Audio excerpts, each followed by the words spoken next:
your business, the UK edition. I'm really happy to welcome all of you here, and also grateful for having this fantastic collaboration with SAC 46 today. My name is Miriam Ducke, and I'm the Director Europe at London & Partners. London & Partners helps London companies grow and scale, and foreign companies internationalize to the UK. It's been great to team up with Sebastian Fuchs, and Katrine from SAC 46 for this event. So Sebastian, do you want to say a couple of words?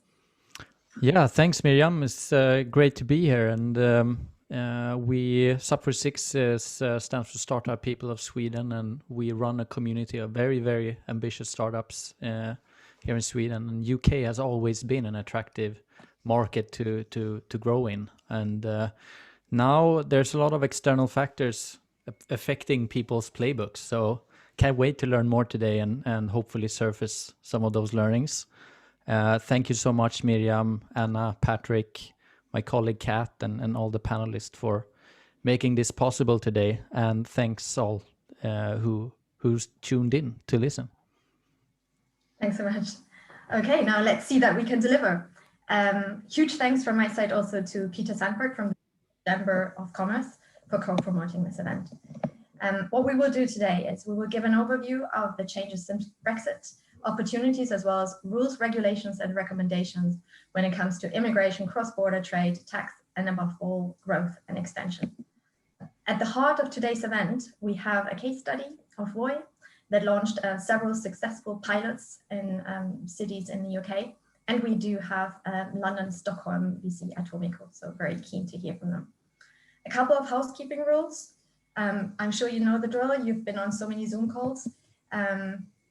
Please rename yourself to include your name and company.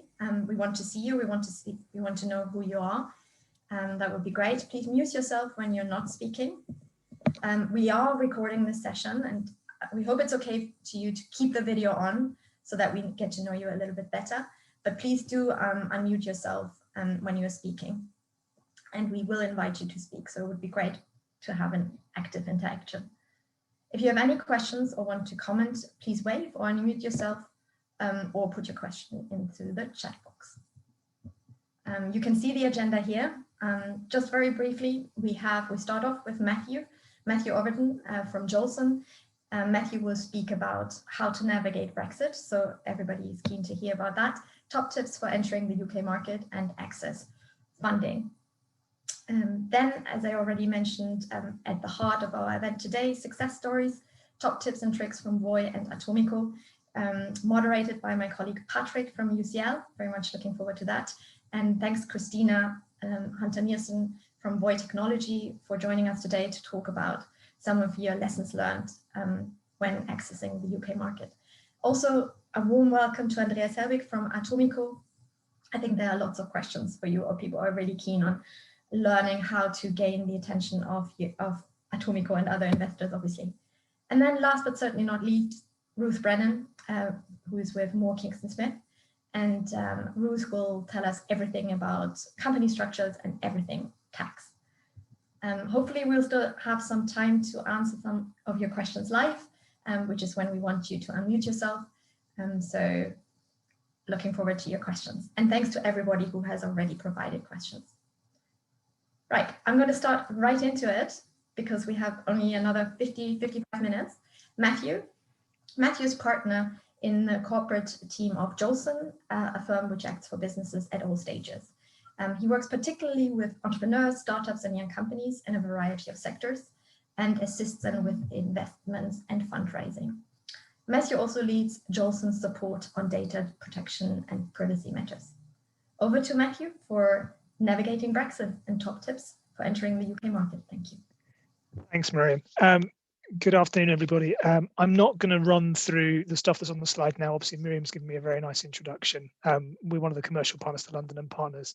And as she says, we do an awful lot of work with startups in the UK, but also with companies internationalizing into the UK and outwards.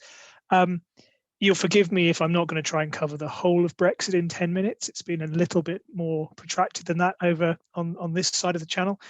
There's a couple of bits I am going to pick up on that I think will hopefully be relevant to companies looking at the UK in particular.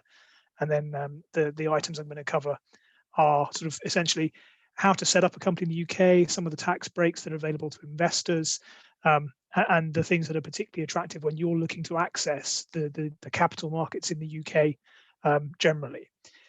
The first one that I think is probably worth covering very, very quickly is, and forgive me for not being a Swedish law expert, but setting up a company in the UK is very, very easy, considerably easier than in most jurisdictions that we come across.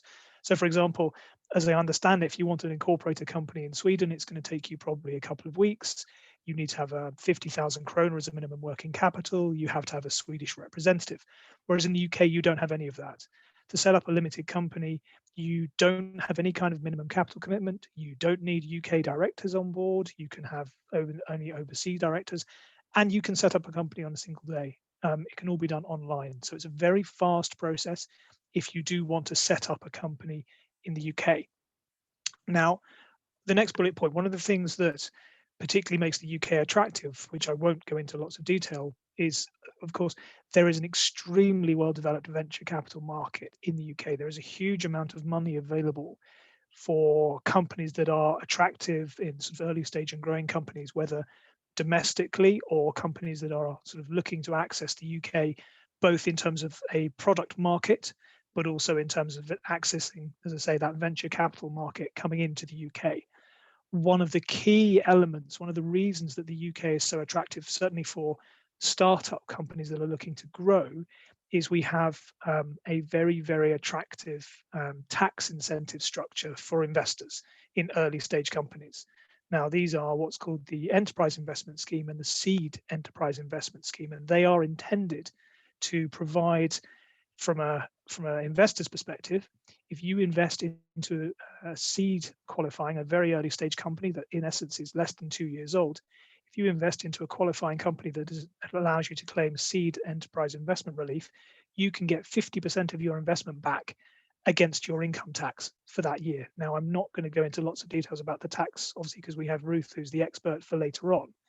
But if you can get investors who are able to invest in a very early stage company under the Seed Enterprise Investment Scheme or under the Enterprise Investment Scheme, they can get 50% or 30% of their investment under the EIS scheme back as an immediate claim back against their income tax in that year. They also will benefit from not having to pay any capital gains tax on the growth of that company, the growth of their investment after 3 years. The reason I'm talking about this is because it is available for non-UK companies who are looking to access the market in the UK. For example, if a Swedish company wanted to access that venture capital in the UK, you could set up, for example, you could set up a new UK holding company, provided that holding company was also active, had what's called a permanent establishment in the UK. So not just as a holding company, but as a holding company that was doing something, that employed people, that had a presence, maybe a developer or something in the UK. That company would, on the face of it, be eligible to raise funds from UK investors under those two very, very attractive schemes. Now, I won't go into the details about it because we don't have the time to cover it, but it means that you are able to raise funds from people who are looking to invest, and those funds can be spent offshore, provided that various qualifying conditions are met. But it gives you the ability to access that market in the UK, attracting early stage investors who are used to investing in these companies, but getting a very attractive tax reliefs. From a Brexit perspective, this is one of the areas that was certainly heavily negotiated in terms of this is a state aid. This is the UK state giving aid to investors and to early stage companies. And if nothing, it's likely that those reliefs and those structures are likely to get more attractive for investors, as the UK is obviously now looking to broaden the scope for people to bring businesses into the UK. Now that leads into immigration changes. Clearly, us having left the EEA, the EU, the right to work, the freedom of movement has now been removed from European citizens. I'm not going to talk about the merits of that because that's a separate conversation altogether.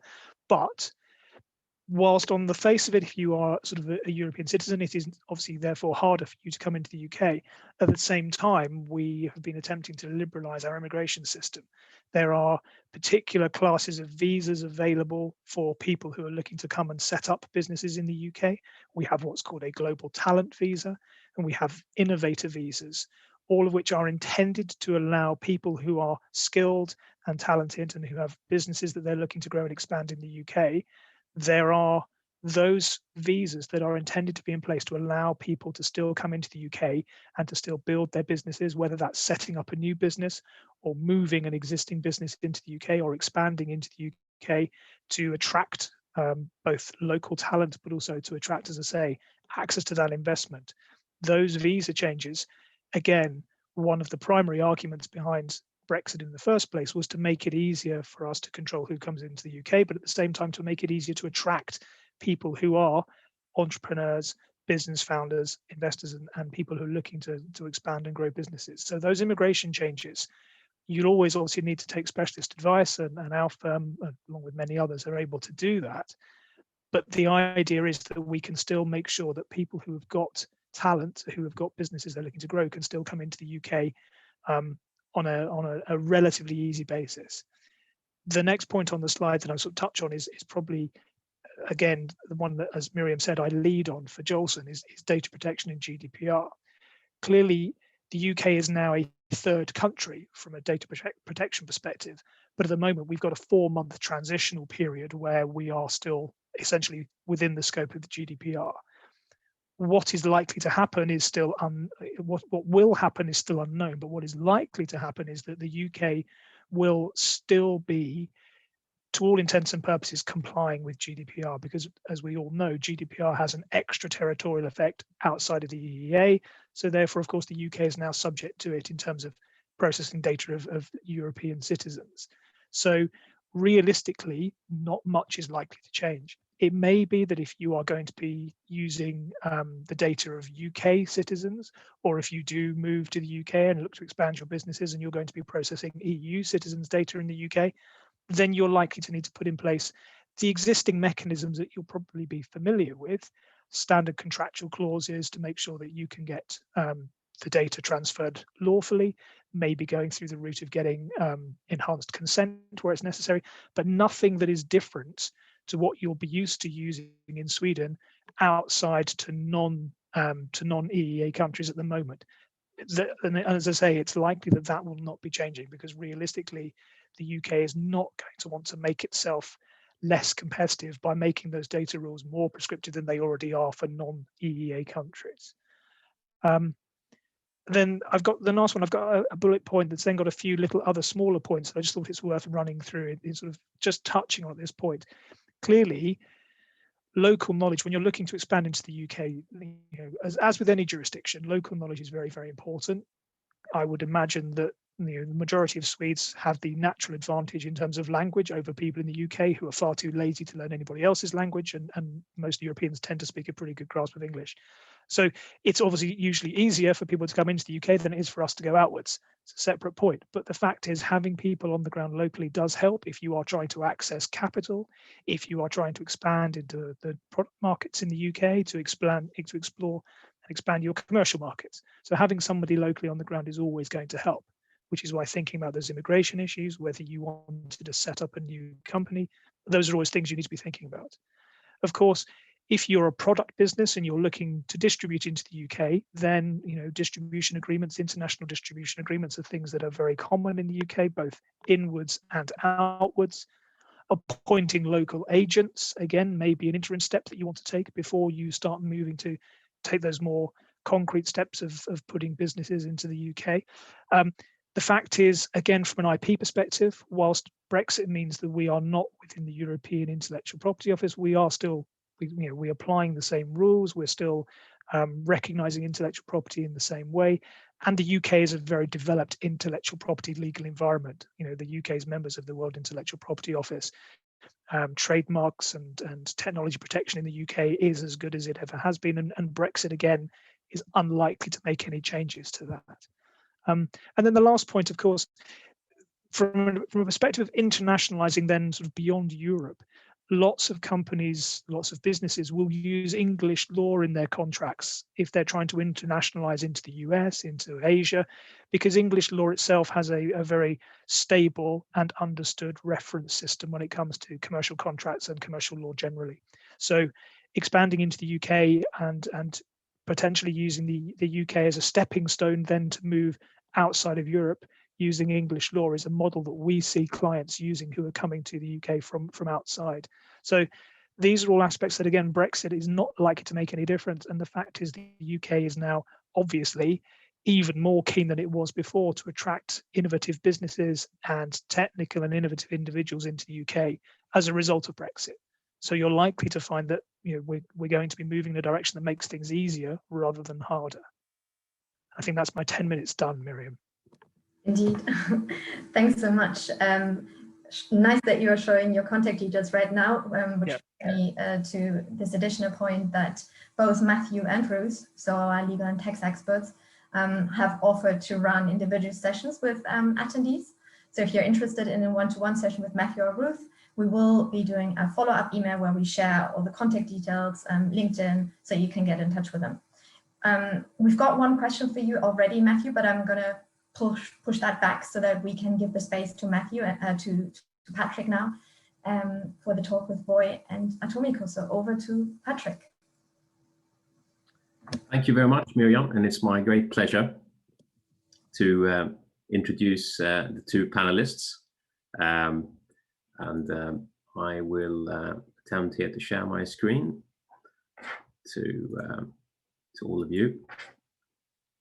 And Miriam, can you see Go Global, top tips and tricks? Excellent. Okay, so let's get started here. Pleasure to have Atomico with me, next to me here in the virtual Zoom sofa, and Christina from Voi. And we will go through a few tips and tricks. But first of all, I'd like to just give a little bit of a background. And not always doom and gloom last year. Some industries have actually done quite well. This is an interesting slide on the parcel deliveries. And if you look at Royal Mail, it was an absolute sort of a 6-time increase last year. So e-commerce companies is one of the winners for sure. Another quite important thing to keep in mind was that at the beginning of the year, everything looked very bad. But if we look at the total M&A activity during 2020, it actually bounced back, and 2020 turned out to be a fairly okay year. And in the sector view, we can see that technology is definitely a top segment, is the top segment, and that's what we will be talking today about in the panel. And unless, if you read the introduction from Miriam to this event, you know that Atomico is publishing an excellent report called The State of European Tech. So let me just use 2 quick slides there. One is what is most interesting, I think, for most of the listeners to this seminar is the not the M&A activity, that's your exit, but perhaps before that you are raising capital, and that was actually turned out to be a better year 2020 than 19. So no negative news there. And finally, Voi, among other companies in Europe, is a private company. And if we look again from the Atomico report, we can see that the private market is a much bigger one for tech in Europe than the public market. And this is, of course, something we don't think about because you look at the stock market. So yeah, without further ado, let me stop sharing that and get into the panel. So short introduction of Andreas from Atomico. And Andreas is Senior Associate at Atomico in the London office. And he has a degree from Karlsruhe in Germany. And he is working with sourcing and due diligence of Nordic and enterprise companies. Christina is working as VP for communication at Voi. And she has also worked with TomTom before, and has a lot of experience with a degree from The Hague University. But let me dive into and say welcome to you, Andreas. Could you tell me a short background about Atomico that is relevant for our listeners today, and your role in that? Yeah, very happy to. And first of all, great to meet everyone here in the room. Good to see quite a nice turnout of people. So yeah, quickly about Atomico. So we're a VC firm that was set up now roughly 15 years ago by Niklas Sennström, who's the co-founder of Skype, obviously quite a well-known figure, particularly in Sweden tech. So founded it then, and yeah, with the idea that he wanted to build a venture capital fund that he wished he had raised from when he was a founder. So we're now one of the few, very, very few VC funds who are led by a former founder. And Niklas is obviously the CEO and the large figure, but we have a couple of other former founders on the team amongst the partnership. And sort of the second thing is we have a lot of former operators as well. So former heads of talent at Google, at Twitter for Europe. I have a guy who ran his own communications agency before. We have Malte, who used to be the head of design at Stripe. So all of them who help in addition to the investment, and that obviously comes completely for free. So they're part of our partnership. And then lastly, which is a bit more the technical part. So we invest not at the very earliest stages, so rather a tiny bit later. So from $5 million as minimum ticket size onwards, which usually means Series A, and can do up to 40 per company. We're now one of the largest funds in Europe with 820 million. We have the power, and we love to support entrepreneurs throughout building really large global companies, which is, I think, why the topic here is very, very fitting. So yeah, great to meet everyone. So Andreas, thanks for that intro. And I touched upon the great report. I again recommend all of you to read Atomico's report. And it was sort of a roller coaster year last year, 2020, wasn't it? Could you, from that experience, could you give us some hints how you see the funding environment for 2021 for our listeners today, if we assume they are in, most of them in tech venture companies? Short answer is it's the craziest it's ever been.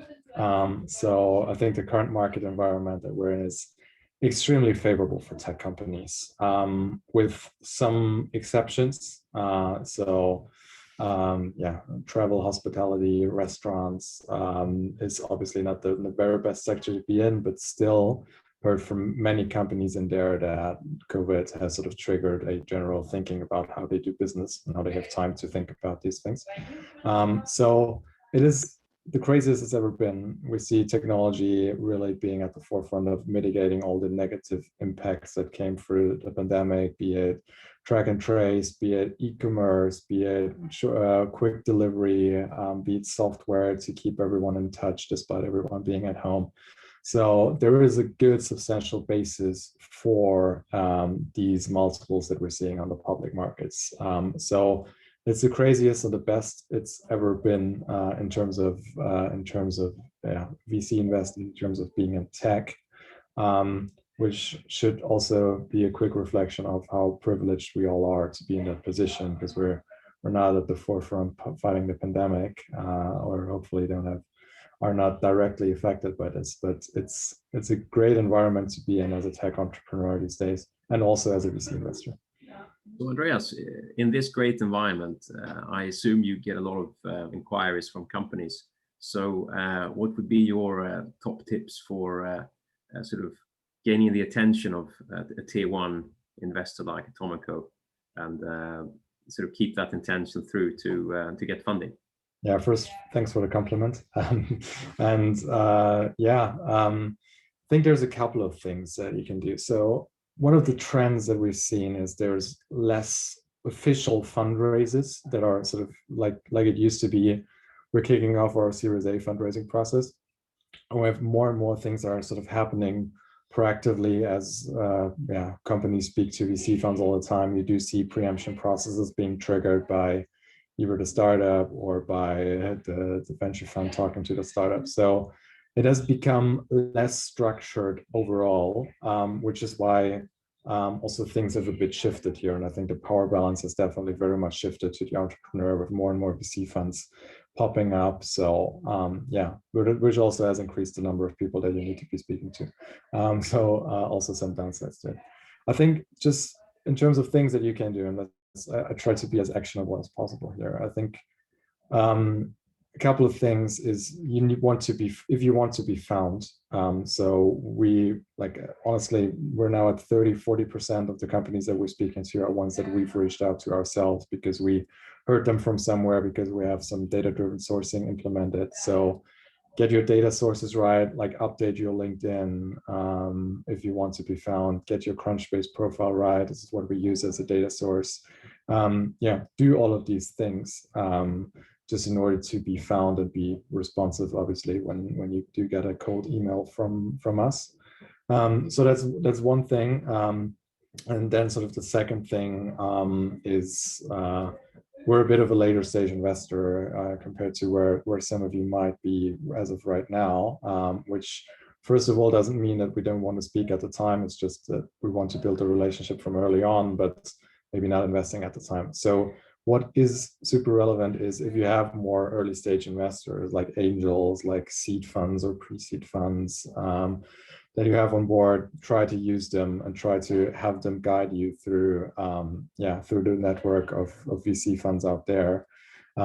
They can act as great qualification filters, like guiding you to people that you're speaking to, guiding you towards people that you should rather hold off. So would really try to encourage everyone to make use of their seed investors and their early angels in order to keep the buzz going about the company, but also in order to keep off too many requests.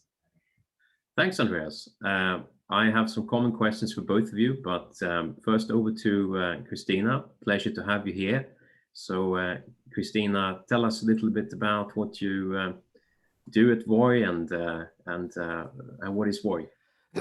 Thank you, Patrick. As you mentioned, I'm a VP Comms. Been now with Voi just over 2 years. I was there kind of at the beginning. So yeah, I run the communication show internally and externally. And because you go through different phases as a company, the role itself also develops and the kind of stories that you're telling develops too. We're also now in 11 countries and 50 plus cities. We in fact launched today in Oxford. So that's another city check in the UK. So yeah, and it also, because we're actually working in transport, I think it's important to point out there that communications, if you actually have a vehicle, you know, obviously safety is key, but you're also very visible. And that kind of, some companies struggle with getting visibility. They want to get their story out there. Our challenge has been more, how do we keep the debate as we want, you know, so that we shape the debate in our advantage. Thank you for that, Christina. And you were sort of talking about the launch in Oxford today. How important, since we are talking specifically about expanding internationally, but we have a UK theme today. So how important is UK for Voi? Very important. I mean, we realise with Brexit, etc., but nonetheless, UK is a huge market, certainly also for transport, for mobility, and for Voi, for us, it's one of our main markets. We're actually now in 18 cities in the UK, and we had rapid growth in a very short time. From a year ago at this time, we were not really, we envisaged it to be a year later because of legislation, but the pandemic and the whole Mr. Shapps, and was it, I think, May 19 when he gave them the extra funding for green transport, and then opened up the ability for cities to have tenders. So very important. It's also an interesting one in all the other markets where we are. You have, well, we never do rogue launches. We never work with gig workers. We believe in sustainability, always have. But our relationship is different depending on the different cities and the different phase. With the UK, we have won exclusive only licenses, which has made that we work together with Cambridge, with Bath, with Bristol from day one. So it's been like a combined launch. So change the dynamics also in your whole stakeholder mapping and in your partnership. You're kind of becoming an ingrained part of the fabric of that community. So yeah, and again makes it interesting on how you tap into different stories and different angles in different countries and even different cities, because it's all about localness. You have to be relevant locally. That's very interesting, because of course when you start to launch locally, you have to start communicate, let's say, the language of the local community, and I'm doing some marketing here too. Of course, that's where London and Partners could potentially support companies coming in. So the final question to you, Christian, before we go into sort of the sit together in the sofa with Andreas. So we looked at the chart before of private market in Europe being bigger for tech than the public. Of course, Voi's race last year was one of the biggest in Europe, and micromobility has sort of risen up recently. Could you give some tips to the companies here? How do you get to that stage where you can raise that much capital to get there?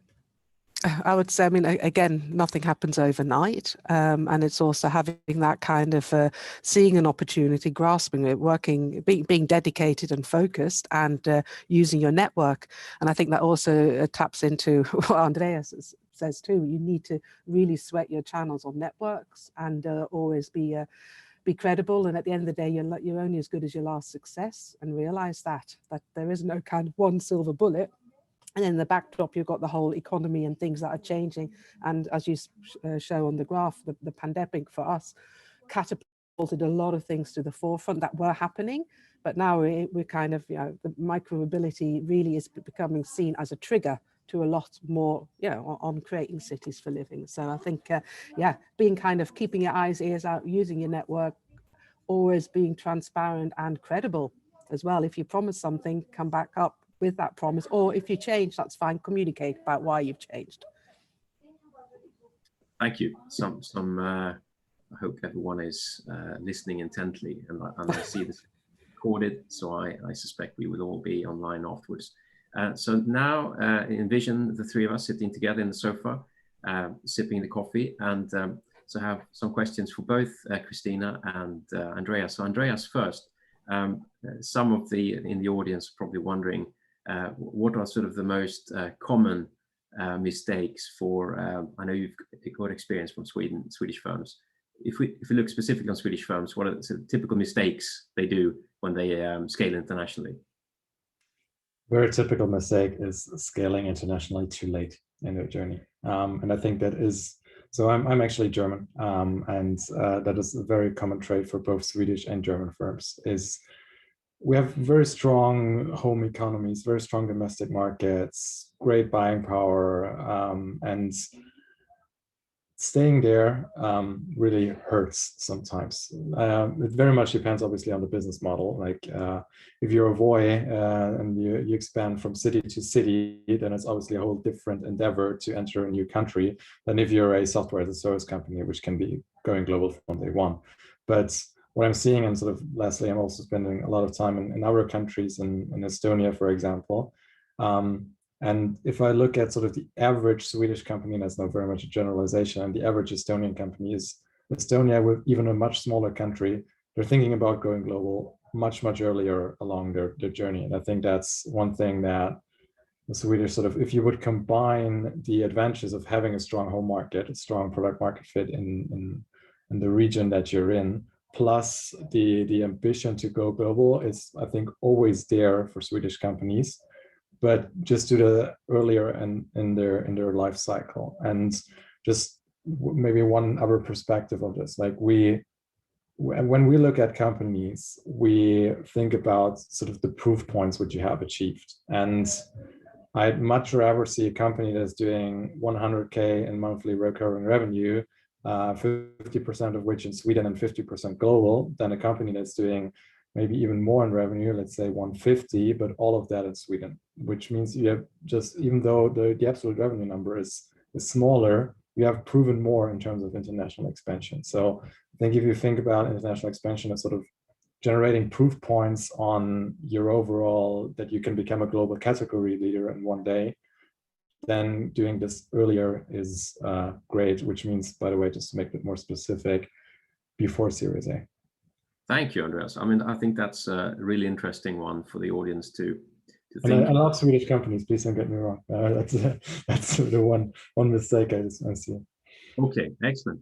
And Christina, I will tweak the question a little bit and be a little bit personal. Maybe it's a bit of an awkward question, but we received some questions before the session, and one of them was, what did Voi feel were some of the mistakes that they made when they entered the UK that you could share? Yeah, I know that was well, that hit home. I mean, I gave that some thought, and I think the main one, I mean, overall we're incredibly happy, but I think right at the very beginning we made the initial mistake, if you want to call it that, for want of a better word, of making things too complex, maybe leading backwards for some of our stakeholders, which meant, when we go to a city, we map out the zone, etc. I remember I was there myself and think, God, this is incredibly complex, and we realised that too. So we overcomplicated something, and it's best just to keep it simple, test it, and then make it, then extend. So we now really start with a smaller fleet, test it, understand the local market there, the people, and also because of the more data we gather, we can also see where would we really need our fleet, as opposed to where we think and where the city thinks. So being more fluid and agile. So in a nutshell, to start out a bit more smaller, simple, do that really well, and then ramp up. As opposed to being a bit too, ooh, we're tech and it's going to be brilliant. And then, oops, how is that actually going to work in reality? So I think it was more of that. So now we're very grounded and and doing it in phase. So I would say that really was the main learning from the early days. Oh, that's a really interesting one, because of course we all know the classic fail fast and these types of things. And, prototyping, we learn about it, but as you say, sometimes to actually dare to do it, get customer feedback. Interesting. We're running it up against time, but I think I have time. Miriam, you can give me thumbs down when I have to finish. Okay, still we have one question specifically for Christina. Okay, but let me take. Okay. Well. This one then for you, Andreas. So first I asked about the mistakes, but is there like a secret competitive advantage that you've among some? It might be a cultural factor that some Swedish companies don't even know that they have, that you think they should sort of utilize better. Well, I'm sure many firms know that, and it's not super secret. But I think there's just to point out three things there. What are superpowers? So first thing is. I think Swedish founders have that global ambition, and sort of if you think about sort of ecosystems as flywheels, as we had pointed out in the State of European Tech report, we were sort of in a lucky position that we had Swedish global successes in tech companies from very early on. So that was obviously great, and which really shows that, and that sort of set of ambition is something that's very much ingrained in the ecosystem. So we had global successes from day one of European tech ecosystem. The first European tech success were all Swedish, so which really shows, well, compared to maybe other countries, I think Swedish founders on average have a very high ambition level. Second thing is everyone loves Sweden, maybe except for the Danish, but everyone loves Sweden. So I love what Voi is doing, for example, is so as I said, I'm German. The Germans love Sweden, as you all know. But like for Voi, where you see these like small stickers like "Made in Sweden." So really, if you're a consumer, that's really giving you a great advantage. And actually, also if you're an enterprise, if you somehow there's like Nordic designs, and I think that really does help.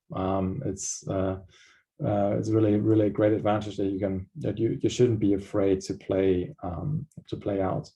And then sort of last thing, which is I think very much interconnected with that, is design UX is still something where sort of I think there are two things that are at the very forefront in the world, which is the Nordics and which is Silicon Valley, arguably. I think they're also doing a very good job there, obviously, in terms of you think about companies like Airbnb.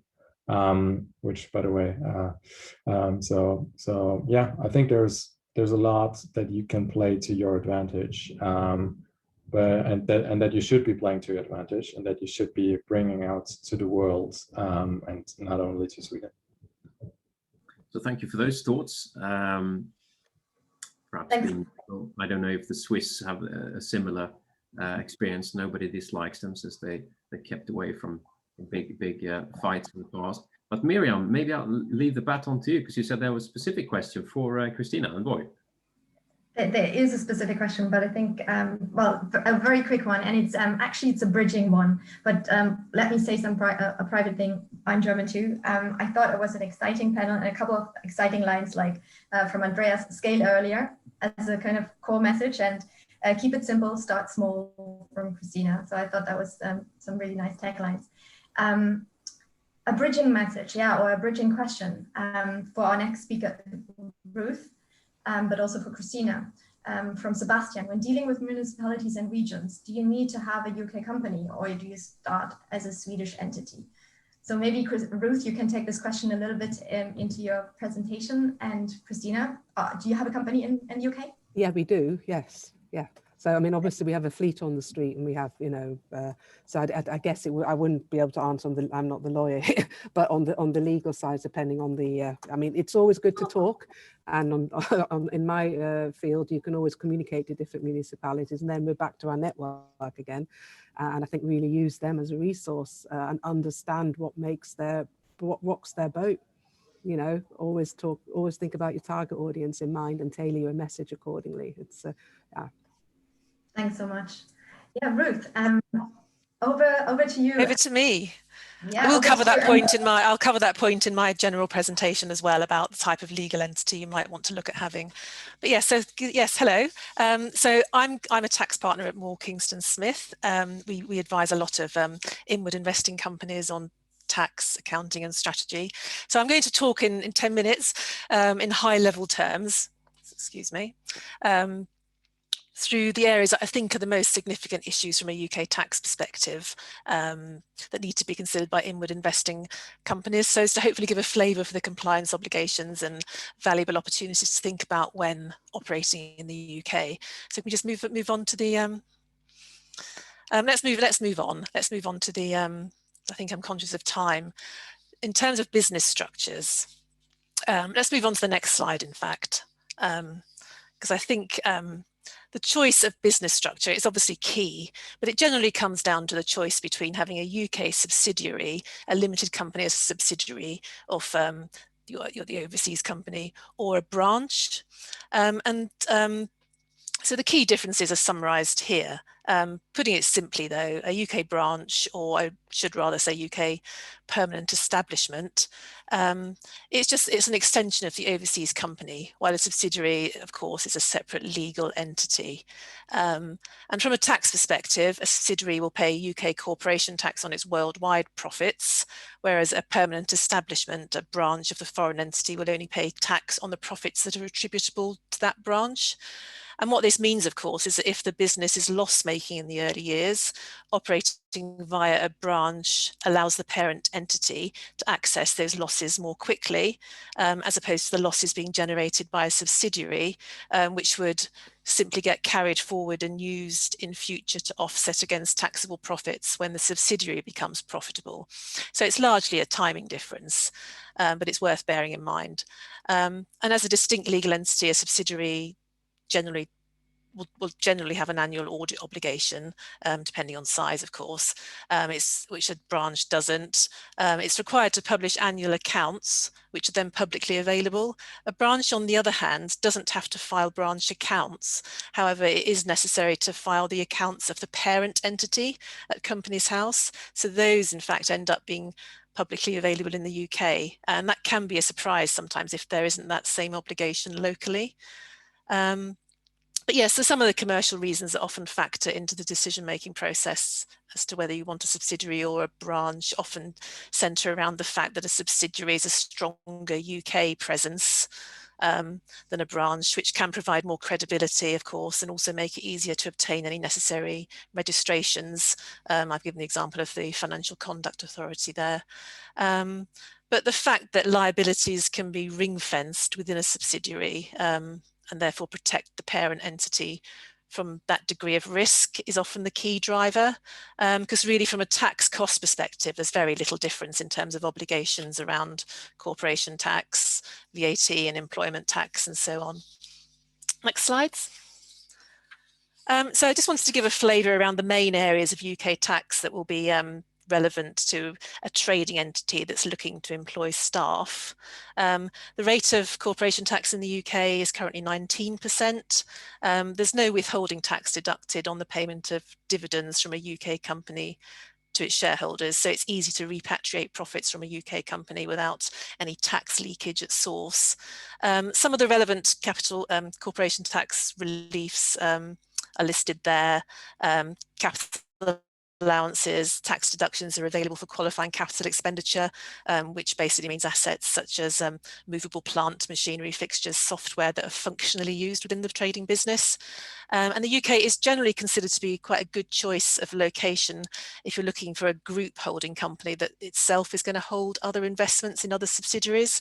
We have the substantial shareholding exemption, which means that UK companies with substantial investments in other trading companies, and substantial means more than 10%, so that obviously includes subsidiary companies, they're able to sell those investments free of tax.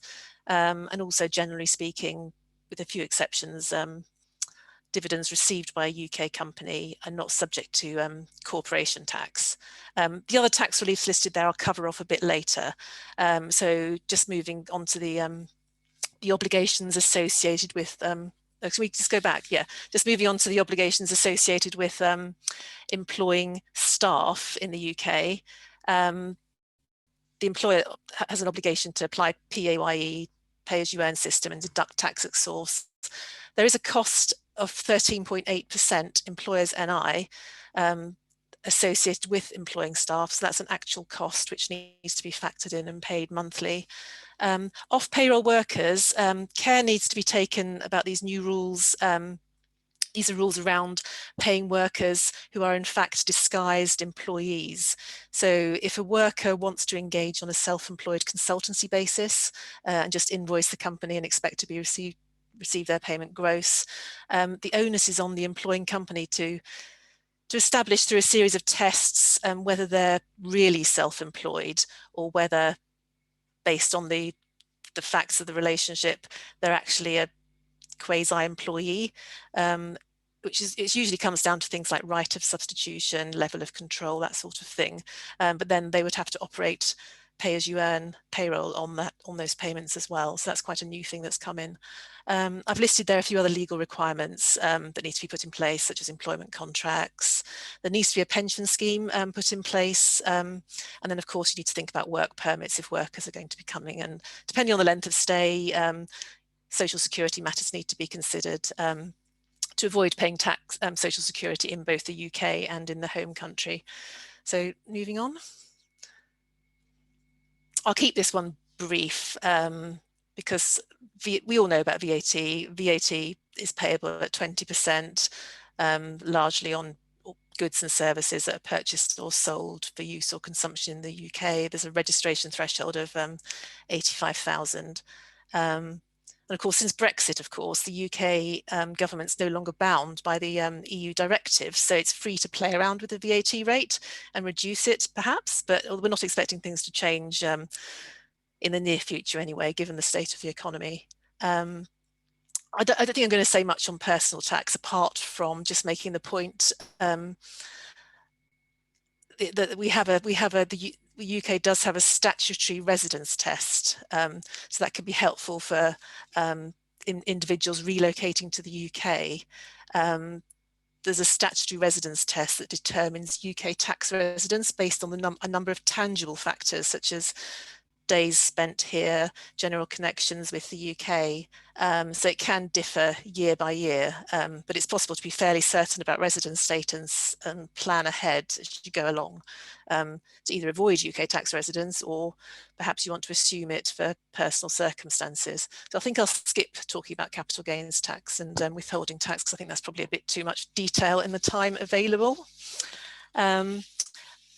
Now, I just want to look at some of the specific benefits and other targeted reliefs within the tax landscape that are relevant to early stage businesses.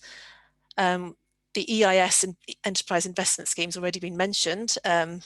Just to repeat, because it's a very important scheme. It's a scheme to help smaller, riskier trading companies find investors by offering those investors valuable tax reliefs.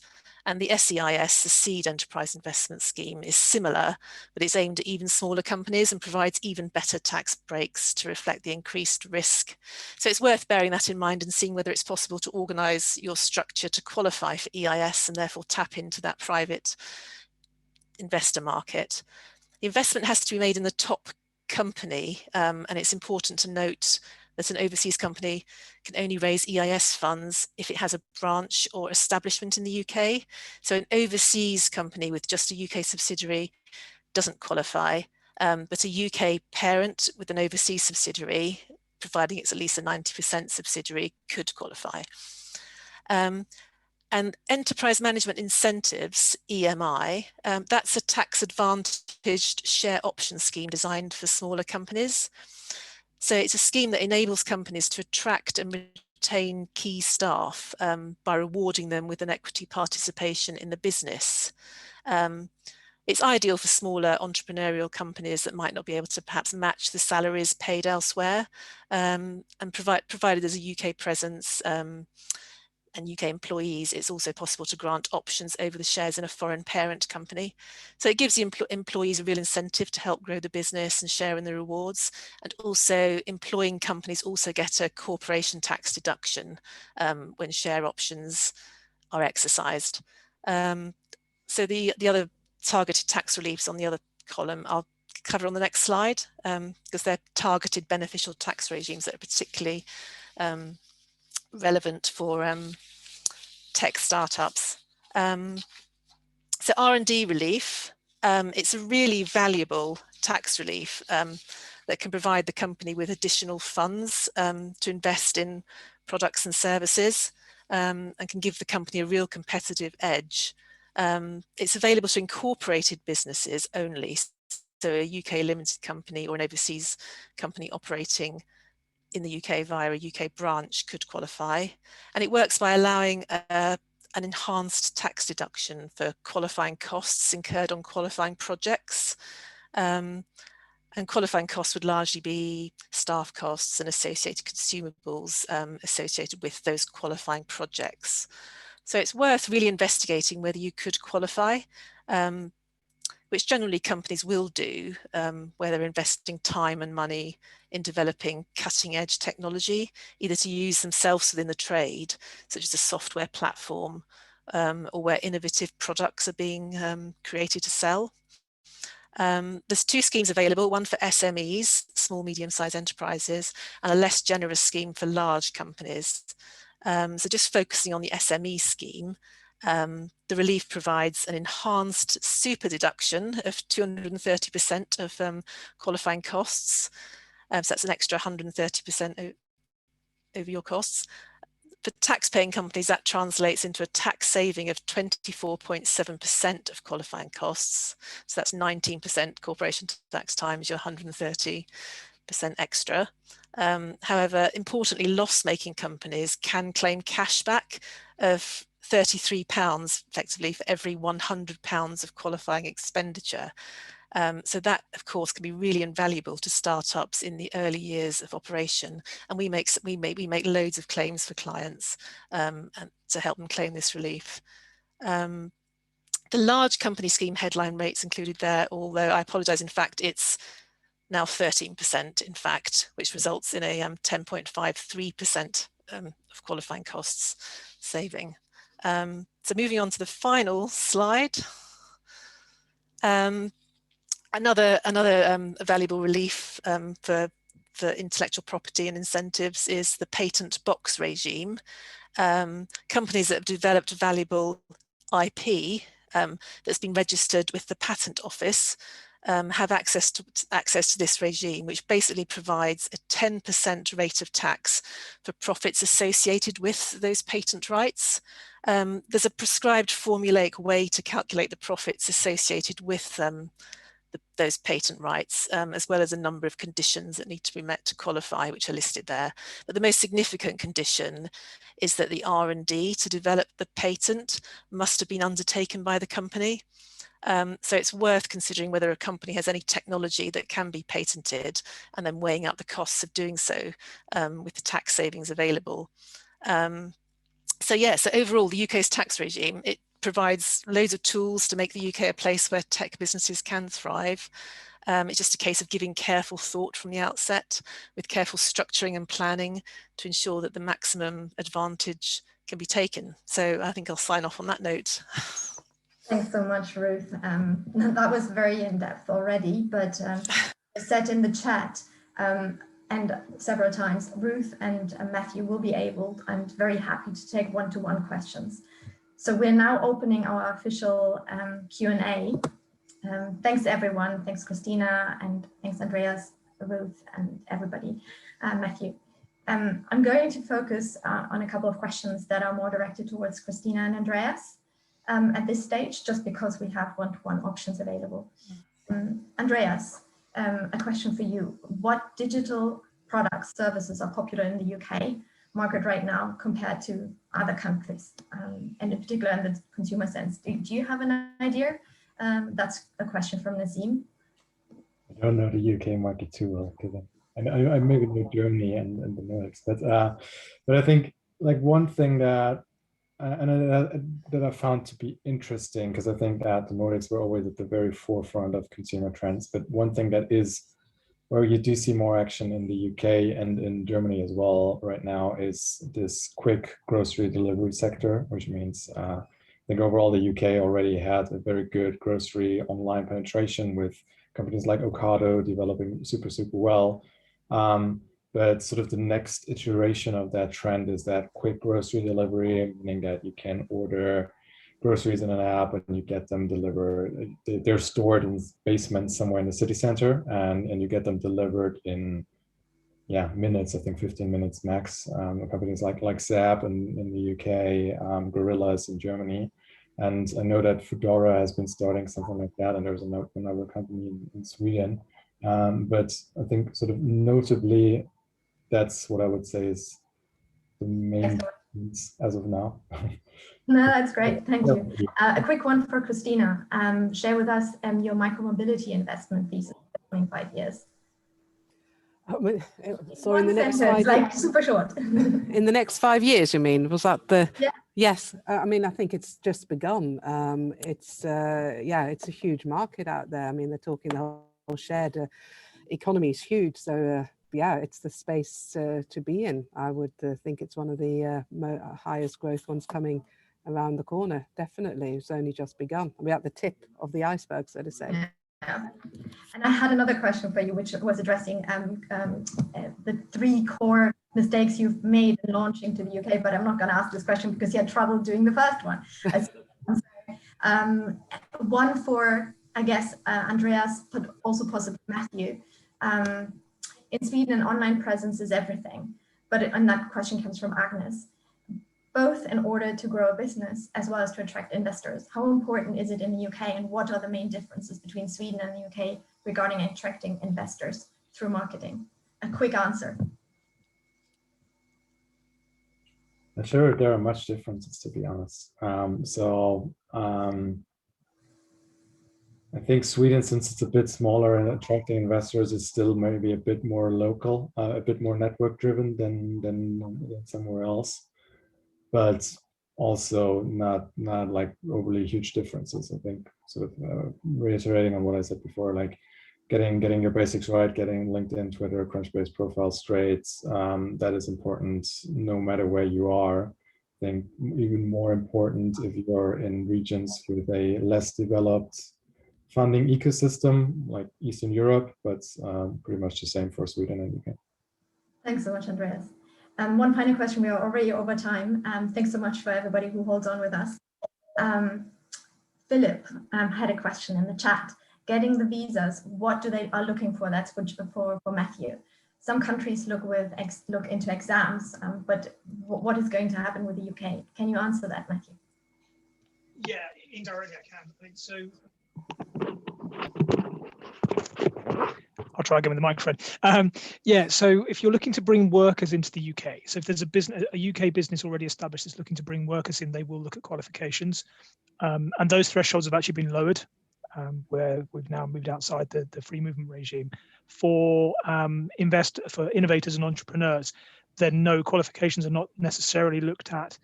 There are the global tech leader structures where they will look for people to be endorsed to demonstrate that they've got the technical skills on that global technology visa. I think that's a relatively straightforward regime, but the advice I'd always give is speak to an immigration advisor early on in the process, because that will give you an idea of how to structure the recruitment in the first place. And we were very happy to make introductions if that's something that you are looking for, Philip. So very happy to do that. Thanks to everyone. Thanks to Patrick, Christina, Andreas, Ruth, Matthew for sharing your knowledge. We still have a couple of questions lined up. We will share those questions with the speakers to whom they are addressed. If you can answer them, great. We will have them addressed. Other than that, as I said, one-to-ones with Matthew and with Ruth are always possible. We will share their contact details. A quick poll that we will be launching now. Anna, if you could launch the poll. Thank you. So if you could answer that very quickly, it's 3 questions. And while we're having the poll running, what we will also make available to you upcoming events that either London Partners or SUP 46 are organizing in the coming 1 or 2 months. So you can see them right now. Some of them are our events, some of them are events from our partners. We will share that with the slides that we will share with you tomorrow or early next week. So no need to look at that in any detail right now. You'll get it as an email. So that we make available to you the follow-up of the slides, the recording link, the suggested sector events, as well as the one-to-one details for conversations with Ruth and Matthew if you want. Particular thanks to today's speakers, but also to SUP 46, Sebastian and Katrine, for making this session possible. And given we're 3 minutes over time, I really thank everybody for having stayed on with us today. Stay well, stay healthy, and I hopefully one day, very soon, we will be able to welcome you in London during one of our events. Thank you. Thank you. Bye. Thank you, everyone. Bye. Thanks. Bye. Thanks. Bye. Bye for now. Bye, everybody. Thank you.